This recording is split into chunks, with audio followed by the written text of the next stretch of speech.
질문응답 제4문을 다루겠습니다. 제4문은 하나님은 어떤 분이십니까? 라고 하는 질문으로 시작합니다.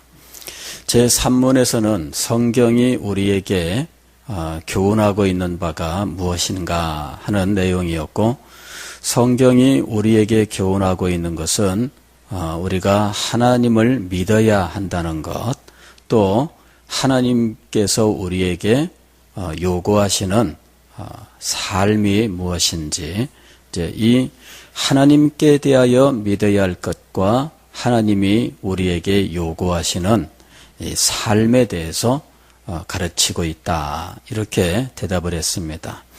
그렇다면 성경이 가르치는 하나님은 도대체 어떤 분이냐 하는 질문이 나와야 하는 것이죠. 그래서 제4문은 하나님이 어떤 분이신가 라고 질문을 하고, 답은 하나님은 영이시며 존재와 지혜와 능력과 거룩하심과 공의와 선하심과 진실하심이 무한하시고 영원하시고 불변하십니다. 이렇게 대답을 하고 있는 것이죠.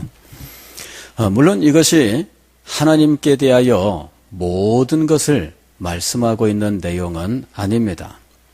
하나님께 대하여는 우리가 아무리 많이 말한다고 해도 하나님께 대하여 다 말할 수가 없습니다. 아니, 근본적으로 우리가 하나님께 대하여 모든 것을 알 수조차 없지요. 사람도 잘 알지 못하잖아요.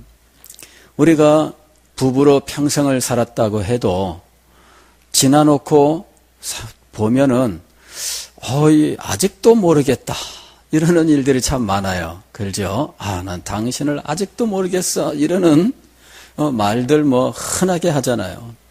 그러니까 사람도 몰라요. 그래서 흔히 하는 말로 10길 물속은 알아도 1길 사람 속은 모른다. 그 사람의 얼굴이야 어느 정도 알 수 있겠죠. 그러나 그 사람의 속은 어떻게 알겠어요? 그 사람에 대해서 인적사항을 파악한다고 해서 그 사람을 다 알 수 있을까요? 사람조차도 우리는 다 알 수가 없습니다. 물론 개인에 대해서 뿐만 아니라 인간이라고 하는 이 존재 자체에 대해서도 우리는 다 알 수 없습니다. 인간을 연구하는 이 학문 분야들이 얼마나 많아요?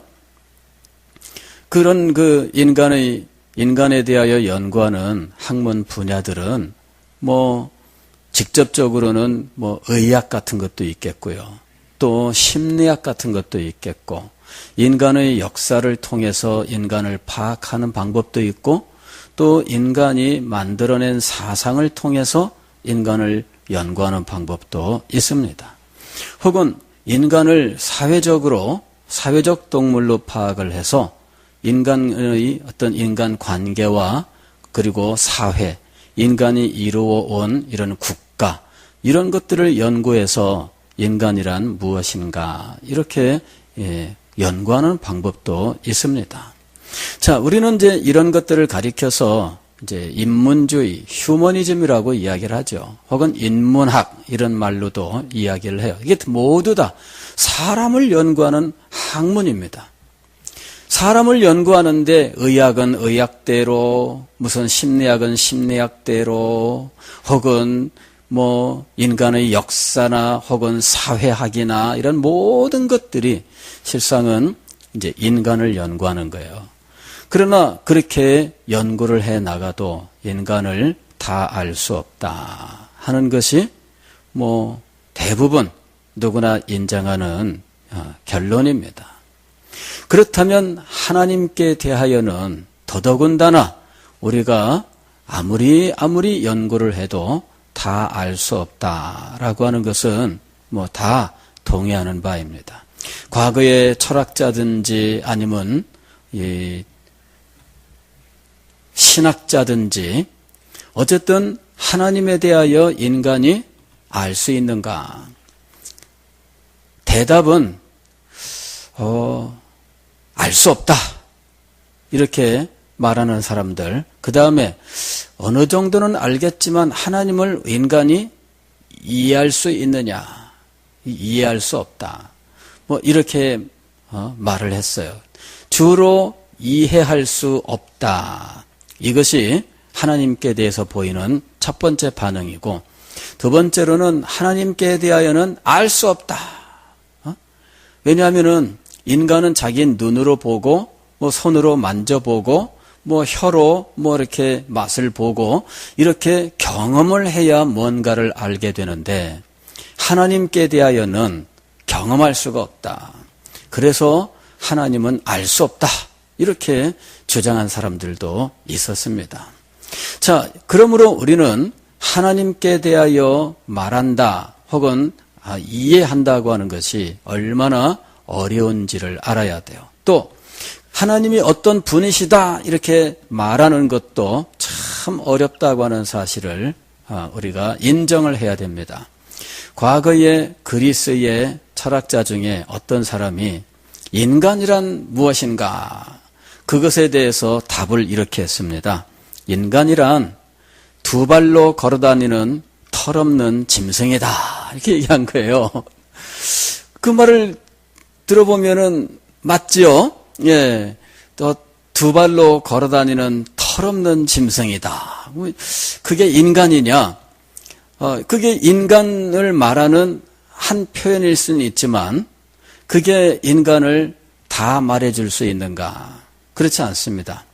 그래서 그렇게 인간을 정의를 내리고 이야기하는 이 철학자에게 야, 웃긴다, 그러면서 또 다른 철학자가 이번에는 뭐라고 했느냐 하면은 닭 한 마리를 가지고 와서 털을 다 벗기고 이 털이 다 도망간 이 닭을 내려놓은 거죠. 이게 털이 없는 닭이 얼마나 살아있는데, 그러니까는 살아있는 이 닭이 털이 없어가지고 꼬꼬댁거리면서 막 이제 도망가니까 이 철학자가 자, 여기 봐라, 이 두 발 달린 털 없는 짐승이 여기 있다, 이게 인간이다, 그런 거예요.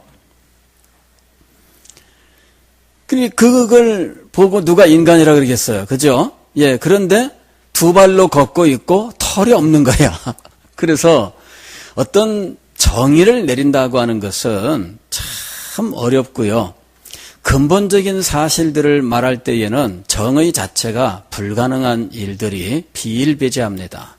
우리는 이런 사실들을 인정을 하고 하나님께 대해서 말씀할 때에 가르치는 사람이나 또 배우는 사람들이나 겸손하게 하나님께 대하여는 다 알 수도 없고 다 표현할 수도 없고 다 이해할 수도 없다 하는 사실을 인정해야 됩니다. 그리고 어쨌든 그럼에도 불구하고 우리가 하나님을 알고 하나님을 믿어야 한다는 사실, 이것이 아주 엄숙한 일입니다.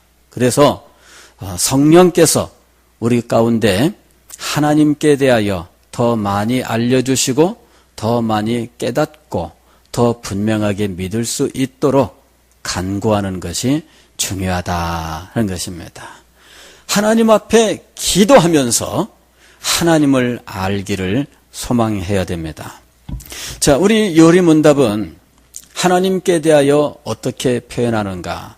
하나님께 대하여 표현하는 말들은 뭐 수없이 많을 수 있지만 성경에서 하나님을 표현하는 표현들을 이 정도를 말하면은 하나님께 대하여 그래도 어느 정도는 말씀하고 있는 것이다 하는 정도를 우리들에게 가르치고 있는 겁니다. 하나님은 어떤 분이십니까? 하나님은 영이시며, 이렇게 말씀하는 거예요. 하나님은 영이시며. 영이라고 하는 것은 무엇일까? 영이라고 하는 것은 우리가 잘 알지 못한다, 이걸 일단은 인정을 해야 돼요. 왜냐하면은 눈에 보이지 않으니까요. 눈에 보이지 않는 영을 우리들이 어떻게 알겠어요? 이 영의 존재를 우리가 증명할 수 있을까요? 어떤 사람들은 이 심령사진이라고 하는 것을 이제 주장하는 경우들이 있어요. 심령사진이라고 하는 건 뭐냐면은 사진을 찍었는데 그 사진에 사람이 아닌 어떤 존재, 뭐 그 사람들은 유령이라고 이야기를 하는데 이 유령이 사진에 찍혔다는 거죠. 이래 가지고서는 그 사진을 제시해요. 야, 이거 봐라. 여기 지금 몇 사람이 기념사진을 찍고 있는데 요 옆에 이 지금 희미한 이런 윤곽이 있는데 요 윤곽이 이게 유령이다. 이제 이런 식으로 해서 이런 사진들을 보여주면서 유령의 존재에 대해서 이야기하는 사람들이 있어요. 그리고 전문적으로 귀신을 사진으로 찍으려고 하는 사람들도 있습니다. 그런데 귀신이 사진으로 찍으면은 찍힐까요? 사실은 그게 말이 안 되는 거예요. 왜냐하면은 사진에 찍힌다는 말은 이 빛을 반사한다는 말입니다. 무슨 얘기냐면요. 이런 그 모든 이 물체들, 우리 눈에 보이는 물체들은 이게 눈에 보이는 이유가 빛을 반사하기 때문에 눈에 보이는 거예요. 빛을 반사하지 않으면 눈에 보이지 않습니다. 왜 우리가 투명인간 이런 그 이 소설 예전에 어린 시절에 투명인간 읽었잖아요. 예, 투명인간 이래 가지고 이 마법을 써가지고 혹은 화학 이 실험에 의해서 이 투명 망토를 만든 거죠. 아니면 뭐 약품을 먹었는데 뭐 투명인간이 된다더라. 뭐 이제 이런 여러 가지 투명인간 이야기가 있어요. 약품 처음 우리가 읽었던 소설은 약을 만들어 마시는 거야. 이렇게 마셨더니 투명인간이 된 거죠. 예. 근데 무언가를 먹어서 투명인간이 되는 방법은 없습니다. 그래서 그 다음에 연구한 것이 뭐냐면은 이 투명천에 투명천. 그래 투명천인데 내가 그것을 뒤집어 쓰면은 내 모습이 안 보이는 거죠. 투명하게 다 저 뒤에는 훤히 보이는데 나는 안 보이는 거야. 어떻게 그게 가능하냐 그랬는데 그게 이제 빛을 이용하는 겁니다. 지금 현재 개발이 되어 있습니다. 개발이 되어 있어요. 그래서 그 천을 뒤집어 쓰고 있으면요. 분명히 앞에 있는데 없는 것처럼 보여. 지금 이미 개발이 다 되어 있습니다. 원리가 뭐냐? 이거는 이 물체를 투과하는 것이 아니에요. 내가 완전히 투명한 어떤 상태가 되는 것이 아니고 일종의 이 착시 비슷한 거죠. 그래서 빛이 이렇게 오다가 내가 뒤집어 쓴 요 천, 투명하게 만들어주는 이 천을 쓰면 빛이 이렇게 거기를 이렇게 돌아서 가게 돼 있어요. 빛이 돌아서 가게 되기 때문에 내 눈에는 그게 없는 것처럼 보이는 거예요. 저 뒤에 있는 것도 다 보입니다. 왜냐하면 빛이 그걸 이렇게 옆으로 돌아서 내 눈에 들어오기 때문에 뒤에 있는 것이 보이긴 보여요. 그래서 이제 이런 그 빛을 우회시키는 방식으로 지금 이 투명 천을 만들었어요. 근데 그거 이제 어떻게 이용할 것이냐? 뭐 그거에 이제 앞으로 뭐 응용을 더 많이 해야 되겠지만 어쨌든 이렇게 물질이면서도 우리 눈에 보이지 않게 되는 방식은 빛을 이용하는 거죠. 빛. 그래서 빛이 우리 눈에는 이렇게 앞에 있는 물체를 이렇게 우회해서 우리 눈에 들어오게 되면 그 가운데 있는 물체는 안 보이는 것이 되는 거예요. 없는 것처럼 우리 눈에 안 보여요. 그러니까 눈에 보인다고 하는 것은 이게 이제 물체라고 하는 거예요. 그리고 빛과 연관이 있는 거죠. 그러면 유령은 물질인가 하는 거죠. 유령은 물질인가? 유령은 물질이 아닙니다. 영이죠, 영. 그렇기 때문에 이 영은 빛을 무슨 반사하고 이러는 존재가 아니에요. 그렇기 때문에 사진으로 찍으면은 찍혀 나올 수가 없습니다. 그러면 그런데 찍혀 나오는 희미한 윤곽들은 뭐냐?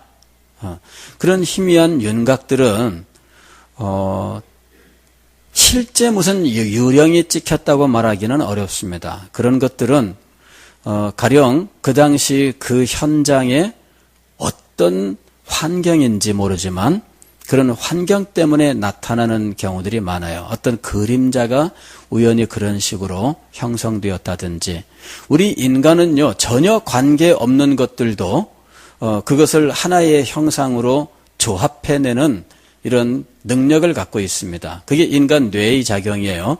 그래서 점을 막 찍었는데 그 점이 많이 몰려있거나 혹은 띄엄띄엄 있는 그런 것들을 하나로 인식을 하는 거죠. 그게 바로 이 신문에 나오는 사진이에요.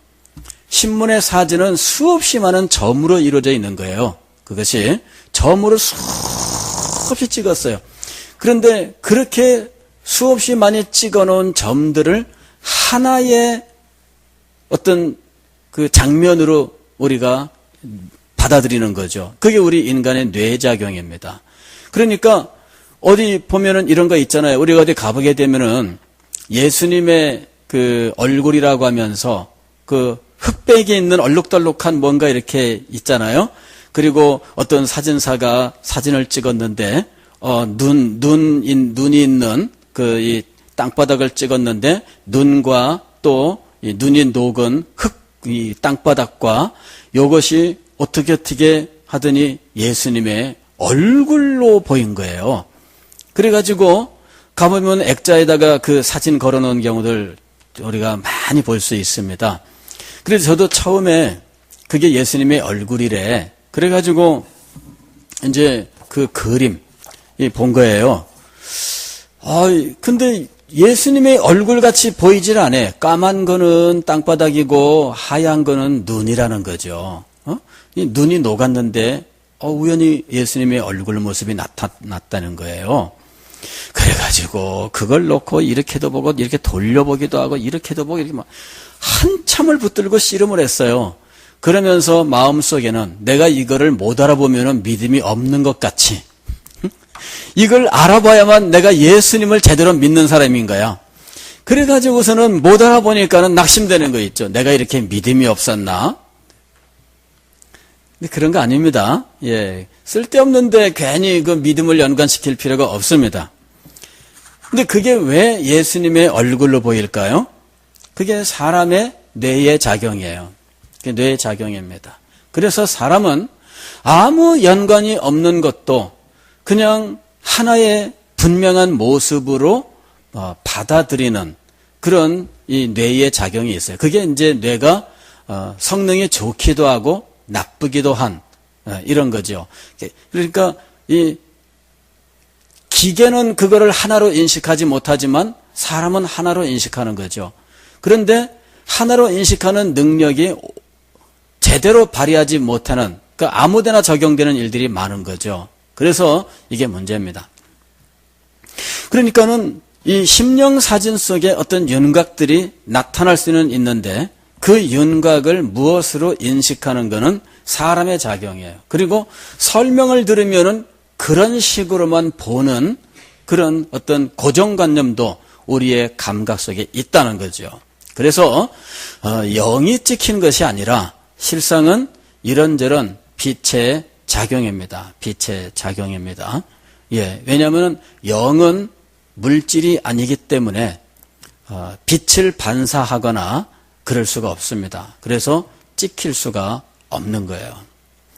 자, 또 어떤 사람들은 영 그러면은 눈에는 보이지 않지만은 어떤 그 기온, 온도의 차이를 만들어낸다 이런 식으로 말하는 사람들도 있어요. 이래가지고 이제 귀신 나오는 집이 있잖아요. 귀신 나오는 집에서 누가 귀신을 만났다는 거죠. 이래가지고 거기에 귀신이 있나 없나 이제 그거를 이제 조사하러 몇 사람이 갔어요. 어떤 사람들이 갔느냐? 무당, 그 다음에 스님, 그 다음에 무슨 이제 그런 사람들이 간 거죠. 이래가지고선 이 사람들이 쫙 다니고 한 바퀴 뺑 돈 다음에 여기에 귀신이 있습니다. 이러는 거예요. 그러면 그거를 어떻게 아십니까? 그랬더니 여기 어느 지역에 여기 어디 가면은 다른 데보다 유달리 기온이 낮아서 서늘한 느낌이 딱 옵니다. 이러는 거예요. 그래가지고 가서 이렇게 정말입니까? 그래서 이렇게 하니까 서늘한 느낌이 오면서 이 엉덩이뼈, 그 꼬리뼈에서부터 여기 뒤통수까지 뭐가 찌르르 올라가는 거야. 섬찟하면서 여기 뭐가 있는 것 같은데요. 이러는 거야. 자, 어디 가면은 다른 것보다 기온이 낮고 좀 서늘한 곳이 있습니다. 거기에 귀신이 있는 겁니다. 맞을까요? 틀릴까요?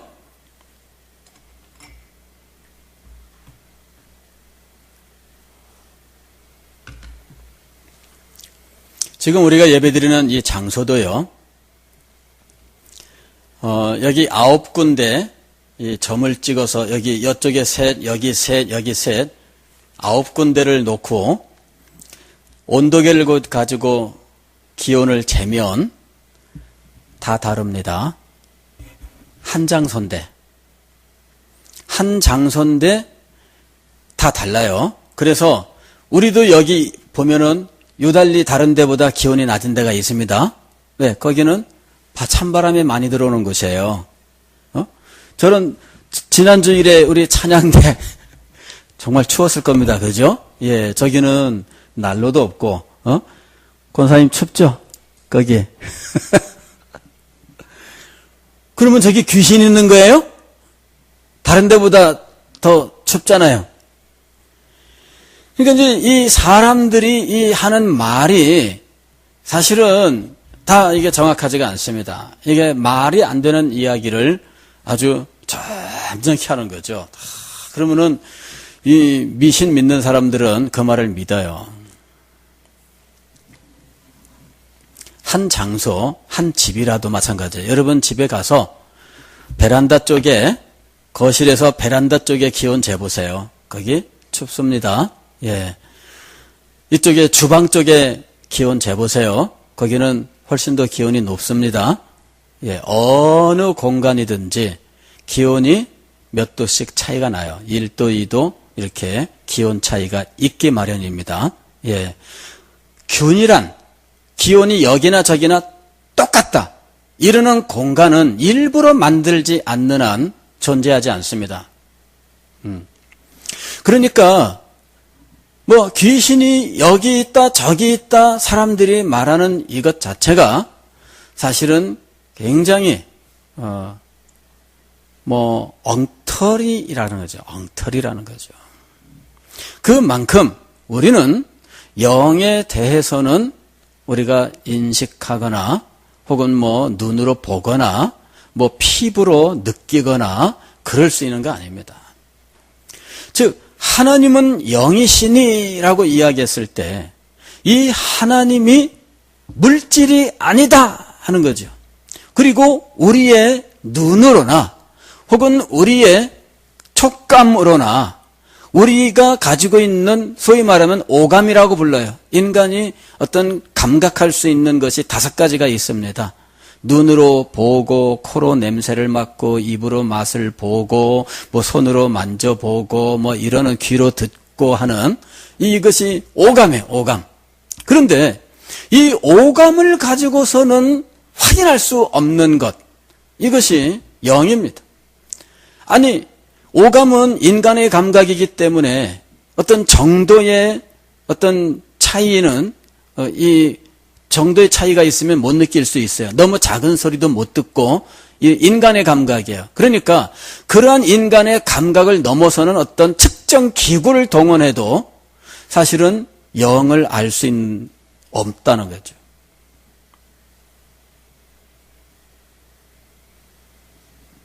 그런데도 불구하고 분명히 존재하고 있다는 거죠. 그리고 이 영은 인격적인 존재예요. 정신을 가지고 있어요. 의식세계가 있어요. 영은 의식세계가 있고 그래서 생각을 하고 또 이 추리를 하고 이러는 이 정신세계가 있는 거죠. 그 다음에 이 영은 감정이 있어요. 그래서 기쁨과 어떤 슬픔과 하는 이런 이런 감정의 작용이 있어요. 아니, 이 영에게는 사랑이라든지 이러한 어떤 감정들이 있다는 것이죠. 그게 영입니다. 분명히 눈에는 보이지 않습니다. 그리고 이런 감각을 할 수는 없습니다. 그럼에도 불구하고 엄연히 존재하고 정신세계와 감정, 어떤 사랑과 혹은 뭐 이 기쁨과 이런 어떤 감정을 가지고 있다는 것이죠.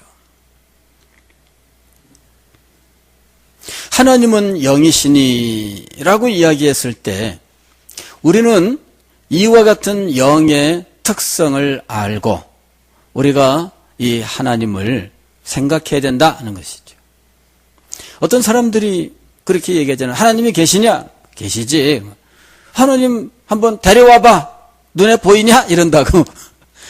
야, 하나님이 뭐 누군 줄 알고 네가 뭐 함부로 데려오라 말아야. 예. 자, 여러분, 이렇게 하나님은 인간의 감각으로는 감각할 수 없는 물질이 아닌 영이시기 때문에 사실 하나님께 대하여 믿는다 하는 것은 이거는 보통 문제가 아닙니다. 하나님을 믿는다.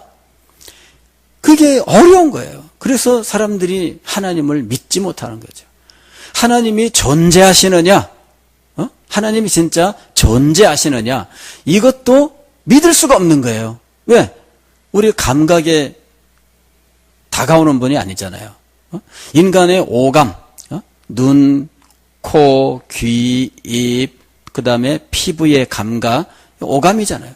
그런데 이걸로 알 수가 없으니 하나님을 존재한다고 믿을 수 있느냐. 그래서 하나님에 대해서 이야기할 때에는 이 하나님이 존재하시느냐라고 하는 문제에 대해서 많은 사람들이 의문을 제기하고 그에 대해서 하나님이 존재하신다 하는 사실을 증명해야 되는 일이 있었던 거죠. 그래서 하나님이 존재하신다라고 하는 것을 증명하는 이런 일들이 있었어요. 이것을 신존재 증명이라고 말하는 거죠. 신존재 증명.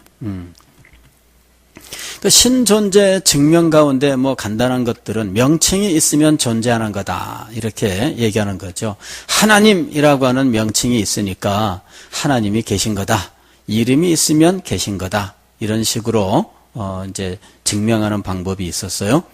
그랬더니 어떤 사람이 존재하지 않는 상상 속에 이런 이 동물들이 있잖아요. 가령 용 이런 것들. 이건 상상 속의 동물로 알려져 있습니다. 그러니까 용 그러면은 그거는 존재하지 않는 건데 이름이 있다고 해서 명칭이 있다고 해서 존재하냐? 이렇게 이제 반문하는 거죠. 그런 것들 중에 유니콘이라고 하는 게 있어요. 뿔이 하나가 달려 있는 이제 말이죠. 예, 근데 이제 이게 유니콘입니다.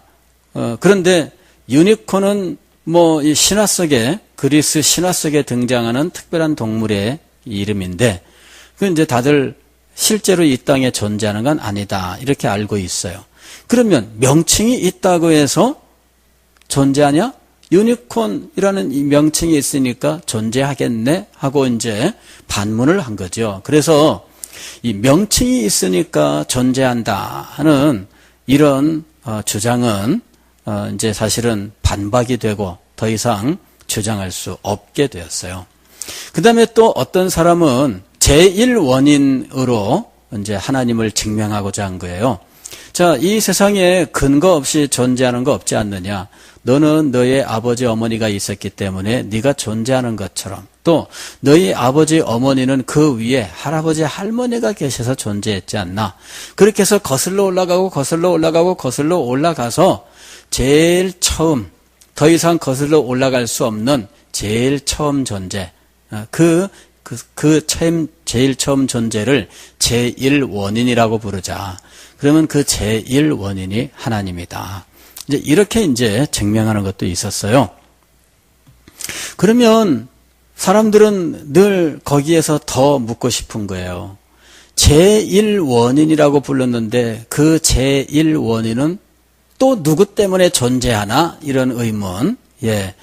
그러니 그런 질문에 대해서 제1원인은 더 이상 올라갈 수 없으니까 제1원인이야. 묻지 마. 이렇게 이제, 그렇게밖에 말할 수가 없습니다. 이래가지고 이 신존재 증명이라고 하는 것을 이제 사람들이 많이 연구를 해냈어요. 심지어는 이제 제일 마지막으로 나온 신존재 증명은 도덕적 증명이라고 하는 겁니다. 그건 뭐냐면은 이 세상은 불합리한 세상입니다. 그런데 사람들은 권선징악에 대한 의식을 가지고 있는 거죠. 지금 이렇게 이 세상에서 이 착하게 사는 사람이 오히려 손해보고 그냥 막 살아가는 사람이 부자가 되고 뭐 떵떵거리고 살고 이래가지고 이 세상이 끝난다 그러면 얼마나 불합리하냐. 그런데 사람들은 그것이 불합리하고 반드시 착하게 산 사람은 보상을 해줘야 되고 악하게 산 사람은 벌을 줘야 된다라고 하는 이 관념이 사람들에겐 있는 거예요. 그것이 성취되기 위해서는 반드시 누가 있어야 되느냐 하면은 권선징악을 주장하는 존재가 있어야 된다는 거죠. 그래서 하나님이 계셔야 권선징악을 확실하게 시행할 수 있다는 거죠. 그래서 이런 그 도덕적 요구 때문에, 즉 권선징악의 요구 때문에 하나님은 반드시 계셔야만 한다. 이렇게 이제 증명을 하는 일이 있었습니다.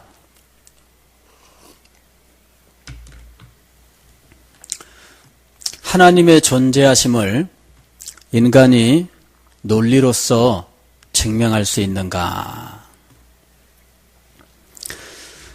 결론은 이렇습니다. 사람들을 설득하는데 일정 부분 이 신존재 증명이 필요할 수는 있지만 그것으로 하나님의 존재하심을 100% 증명해낼 수는 없다 하는 것이죠. 어떤 사람들한테는 그 신존재 논증을 사용했을 때 그렇네 하면서 받아들이는 경우가 있기는 해요. 그러나 의심을 많이 하는 사람들의 경우에는 거기에 대해서 또 의문을 가지면서 하나님의 존재하심에 대한 이런저런 논증들을 받아들이지 않습니다. 그래서 일정 부분 역할은 하지만 그러나 누구라도 다 동의할 수 있는 신존재 증명법은 아직까지는 없다라고 하는 것이 이제 결론입니다. 우리는 하나님을 어떻게 알 수 있나? 인간의 이성으로 논증을 통하여 아는 것이 아니라 하나님께서 우리에게 당신을 나타내시기 때문에 알게 되고 하나님께서 우리에게 나타내신 만큼만 알게 되고 그것조차도 우리들이 다 알지 못한다라고 하는 것이 성경의 가르침입니다.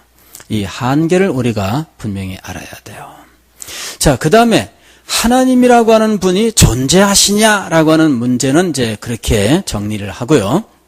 그러면 이 하나님이라고 하는 분은 어떤 모습으로 어떤 분으로 존재하고 계시느냐 하는 문제가 있습니다. 하나님은 어떤 모습으로 어떤 분으로 존재하고 있느냐. 가령 아까 사람에 대해서 이 두 발로 걸어다니는 털없는 짐승 이제 그런 식으로 인간이 존재하고 있다.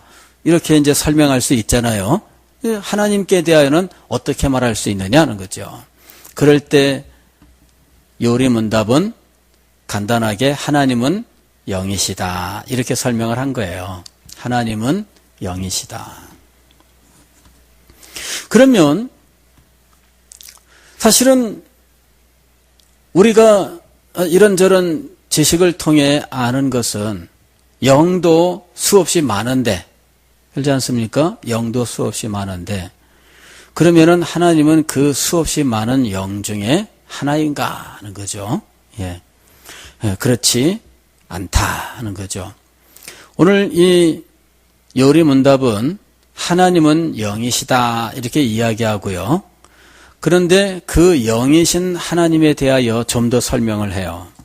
존재와 지혜와 능력과 거룩하심과 공의와 선하심과 진실하심이 무한하시고 영원하시고 불변하십니다. 이제 이거를 설명하려고 하면은 또 어려운 말들이 많이 동원이 돼야 돼요. 이거는 굉장히 압축해서 말씀하고 있는 것이기 때문에 이 압축을 풀면 굉장히 또 양이 많아집니다. 예. 이 컴퓨터 하시는 분들은 알죠? 컴퓨터에 압축 파일이라고 하는 게 있어요. 그래서 압축 파일은요, 파일이 하나인데 그 속에 엄청나게 많은 파일이 또 들어있어. 그래서 압축을 풀면 어떻게 돼요? 엄청나게 많은 그 파일들이 쫙 생기는 거예요. 예. 그래서, 이 성경의 이 교훈들은 실상은 이런 압축의 특성을 가지고 있습니다. 압축의 특성을 가지고 있어요. 그래서 이 부분을 풀어내는 과정이 뭐냐? 이게 바로 설교입니다. 예, 이게 풀어내는 과정이에요. 압축되어 우리한테 주어진 하나님의 말씀을 설교는 풀게 되어 있습니다. 그래서 자세히 풀어줄 때에 그렇게 말씀하는 겁니다. 예수님께서도 부활하신 다음에 그 두 제자가 엠마오로 갈 때 거기 함께 가셨잖아요. 해가지고서는 그날 저녁 무렵에 그들과 함께 저녁 식사를 하시는데 그 전에 이 제자들에게 예수님께서 그리스도에 대하여 성경에서 말씀하고 있는 것을 어떻게 했다고요? 자세히 풀어주셨다. 자세히 풀어주셨다. 그게 뭐라고요? 압축되어 있는 거는 잘 이해할 수가 없어요. 그래서 자세히 풀어주는 거죠. 그러니까 지금 여기 요리문답도 마찬가지예요. 이건 지금 압축입니다. 압축. 하나님의 존재, 이것은 하나님이 어떤 식으로 계시는가라는 거죠. 가령 사람의 경우에는 이런 공간 속에 어느 한 위치에 이렇게 지금 존재하고 있습니다. 저는 현재 지금 어디에 있을까요? 강대 위에 있는 거죠. 예, 강단. 여기 이 단상이 강단입니다. 그리고 이 앞에 있는 이게 뭐예요? 강대상입니다. 그죠? 예. 그래서 이 강단에 제가 지금 올라와 있는 겁니다. 근데 저는 이 강단에 올라와 있는데 동시에 제 목양실에 지금 제가 있을까요? 없을까요? 없습니다. 그게 우리 사람의 존재 방식이에요. 그러면 하나님의 존재는 어떠한가 하는 거죠. 하나님의 존재는 여기 공통적으로 뒤에 무한하시고 영원하시고 불변하십니다 라는 말이 있습니다. 이것은 하나님의 존재는 기본적으로 무한이라고 하는 특성을 갖습니다. 이 하나님의 존재의 무한이라고 하는 건 뭐냐면은 이 공간의 제한을 받지 않으시고 공간 전체에 충만하게 임재해 계신다라고 하는 거예요. 우리는 이것을 다른 말로는 편재라고 이야기를 하죠. 그러니까 하나님은 아니 계신 곳이 없습니다. 어디에나 계십니다. 그럴 때 그것이 뭐냐면 하나님의 존재의 무한성이에요. 하나님의 존재의 무한성. 하나님은 여기도 계시지만 또 다른 교회에도 계셔요. 지금 예배드리는 곳에. 그리고 미국에도 계시고 영국에도 계시고 어디든지 계셔요. 이 우주 공간에 하나님은 충만하게 계셔서 하나님이 안 계신 곳이 없습니다. 이것이 하나님의 존재의 무한함이에요. 그러면 우리가 아는 영적인 존재들, 가령 뭐 천사라든지 아니면은 뭐 이 마귀 혹은 귀신이라든지 이들도 영적인 존재입니다. 영이라고 부를 수 있습니다. 그런데 이런 영적인 이 존재들은 그 존재의 형식이 어떠하냐 하는 거죠. 하나님의 무한함과 차이가 납니다. 그들은 장소의 제한을 받아요. 다시 말씀을 드리면 하나님은 지금 이곳에서 우리의 예배를 이 자리에서 받고 계십니다. 그러면서 동시에 지금 이 시간 예배를 드리는 대한민국의 모든 교회에도 하나님은 동시에 계셔요. 어떻게 그렇게 하나님 한 분이 모든 곳에 계실 수 있을까요? 그게 하나님의 존재의 무한함입니다. 천사는 어떠한가? 천사는 공간에 제한을 받습니다. 영인데도 불구하고 천사는 공간에 제한을 받습니다. 하나님 앞에서 하나님을 모시고 있다가 하나님의 명령을 받고 어딘가로 갑니다. 그게 뭐예요? 장소의 이동입니다. 즉 하나님은 장소의 이동이 없어요. 하나님은 장소의 이동이 없어. 왜? 모든 곳에 계시기 때문에. 이게 하나님의 충만함이에요. 하나님의 이 존재의 무한성이 편재 혹은 하나님의 충만함입니다. 하나님은 장소 이동이 없습니다. 그냥 거기 계시는 거예요. 어디에든지. 근데 천사는 어때요? 장소에 이동이 있습니다. 하나님이 갔다 와라 그러면 갔다 오는 게 이게 뭐예요? 장소의 이동입니다. 귀신도 장소에 이동을 합니다. 귀신도 여기 있다 저기 있다 이렇게 이렇게 갔다가 오고 이러는 장소에 이동을 해야 되는 존재입니다. 이것이 똑같은 영이 아니다라고 하는 것을 보여주는 거예요. 하나님은 영으로서 충만하신 분이에요. 여기 보면은 무한하시고 영원하시고 불변하십니다라고 그 특성을 표현을 했는데 다른 영적인 존재들, 천사나 혹은 귀신은 이런 특성이 없습니다. 무한하지 않습니다. 또 영원하지 않아요. 영원하지 않다는 건 뭐냐면은 시작이 있다 그 얘기예요. 시작이 있다. 시작이 있으면 영원하지 않습니다. 예. 시작이 없는 존재가 누구예요? 하나님이에요. 그것이 영원이에요. 영원. 시작이 없어요. 그 다음에 끝이 없습니다. 시작이 없고 끝이 없는 이 존재의 시간상의 이 하나님의 존재, 그 특성을 영원이라고 부르는 거예요. 그 다음에 불변이라고 하는 것은 시간의 흐름에 따라서 무엇인가 더하거나 빠지는 것이 있을 때 우리는 그것을 변화라고 이야기합니다. 가령 우리는 이 땅을 살면서 변화하고 있습니다. 우리의 세포가 눈에는 보이지 않지만 이 세포가 생기기도 하고 죽기도 합니다. 그죠? 예.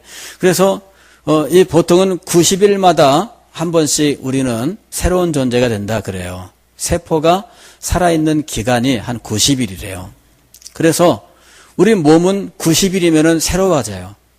그러니까 지금도 우리 몸은 우리 눈으로는 볼 수도 없고 느낄 수도 없지만 세포들이 죽어가고 또 새로 생기고 이게 수없이 이루어지고 있는 거야.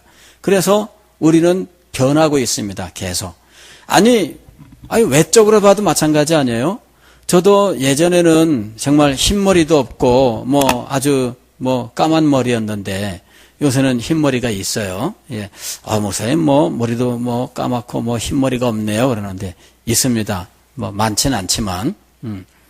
근데 그것도 변합니다. 그죠? 흰머리가 생기는 거야.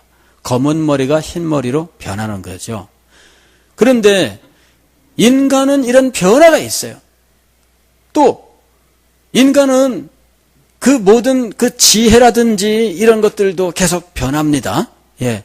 그런데 이런 변화는 천사들에게도 있는 거예요. 그런데 하나님에게는 이런 변화가 없습니다. 변화가 없이 하나님은 완전하신 분이에요. 완전하신 분. 그래서 거기에 더하거나 빠지거나 그러는 것이 없어요. 얼마나 놀라운지 몰라요. 하나님은 영이신데 수없이 많은 어떤 영적인 존재들 가운데에서 이 하나님은 유일하신 분이실 수밖에 없습니다. 왜냐하면은 무한하시고 영원하시고 불변하신 특성을 가지신 분이기 때문에요. 즉 완전하신 분이시다. 완전하신 분이시다. 그러나 다른 영적인 존재들은 이 하나님으로부터 피조된 존재이므로 시작이 있어요. 피조된 존재들이기 때문에. 그리고 그들의 모든 것은 이 하나님에게 의존해 있기 때문에 피조물입니다. 그래서 우리는 모든 영적인 존재들을 하나님과 똑같은 것으로 생각해서는 안 됩니다. 우리가 왜 이방의 신들을 섬기지 않는가? 모두 다 하나님의 피조된 존재들이기 때문이에요. 우리는 그 완전하신 참 하나님을 섬겨야 되기 때문에 이런 다른 신들을 섬기지 않고 우상을 만들지 않는 겁니다. 자, 우리는 왜 하나님의 형상을 만들지 않는가? 하나님은 십계명에서 형상을 만들지 말라 그랬어요. 형상을 만들지 마라. 왜 우리가 그렇게 안 하느냐 하면은 하나님이 영이시기 때문에 형상을 만들지 않는 겁니다. 왜냐하면은 형상을 만든다는 것은 하나님께 대하여 사실은 이 하나님을 굉장히 저급하게 대우하는 거예요. 가령 하나님을 인간의 형상으로 이렇게 만들어 놓고 하나님이다 그러면은 대접하는 것 같지만 하나님을 그냥 인간의 형상 수준으로 격하시키는 거예요. 또 하나님을 우선 송아지로 이렇게 만들어 가지고 하나님이다 그러면은 인간보다 더 못하게 만드는 겁니다. 어디는 뱀을 하나님으로 섬기는 데도 있어요. 뱀을 만들어 놓고 섬겨요. 자, 형상을 만들면 사람들은 자기들이 눈으로 보고 이런 것들을 가지고 자연 속에 있는 어떤 것을 가지고 만들어요. 하나로 만들면 인간 혹은 소 이런 식으로 하나로 만들지만 인간들은 이것을 또 뜯어 붙여 사람의 머리 그 다음에 사자의 몸 이런 식으로 뜯어 붙여 그래가지고 이걸 하나님이다. 이건 또 두 개잖아요. 그지? 인간의 머리, 사자의 몸, 그러면 두 개인데, 세 개를 붙여, 거기다 날개를 붙이는 거죠. 이런 식으로 자연계의 것들을 갖다가 막 덧붙여가지고 하나님으로 섬기려고 하는 모습을 보여줍니다. 그러나 우리가 섬기는 하나님은 그런 모습으로 형상화할 수 없는 정말 놀라우신 하나님이신 거예요. 우리가 하나님의 형상을 만들지 않는 이유가 있습니다. 인간이 별의별 상상력을 동원해서 자연계에 등장하는 모든 것들을 다 조합을 해서 심지어는 이 얼굴이 여러 개인 신도 만들어 놓고 또 손이 수없이 많은 손이 수없이 많이 달린 마치 인간의 모양인데 손만 잔뜩 달려 있죠. 마치 지네처럼. 그런 천수관음이라는 게 그거 아니에요. 인간 지네. 그러잖아요. 그게 인간 지네잖아요. 그러니까는 그런 식으로 표현한들 그것이 하나님일 수 있는가? 그리고 그것이 하나님의 그 영광스러운 것을 우리들에게 보여줄 수 있는가? 그렇지 않습니다. 요리 문답은 하나님이 우리 인간이 상상할 수 없는 얼마나 놀라우신 분인지를 설명해 주고 있는 거예요. 하나님은 영이시니 존재와 지혜와 능력과 거룩하심과 공의와 선하심과 진실하심이 무한하시고 영원하시며 불변하십니다. 다음 시간에 계속해서 또 말씀을 드리겠습니다. 기도하겠습니다.